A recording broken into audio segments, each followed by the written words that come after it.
শীত মানে এই খেজুরের গুড় আর নারকেল দিয়ে পিঠাপুলিটা না খেলে মনে হয় শীতই কাটে না।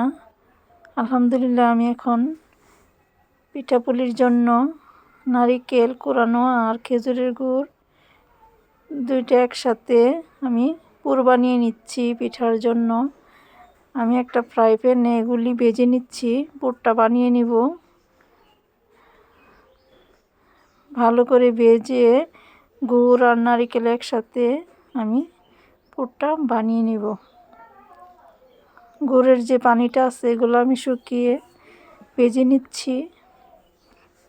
ভেজে নেওয়া হয়ে গেছে, এখন আমি পিঠাগুলি বানিয়ে নিব। আলহামদুলিল্লাহ, সবগুলা পিঠা আমি নারকেলের পুর দিয়ে বানিয়ে নিয়েছি।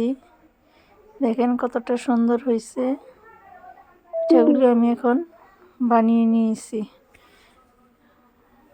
পুরে ভরপুর এই পিঠাগুলি আমি তৈরি করে নিয়েছি। এখন এগুলো আমি ভাপে সিদ্ধ করব।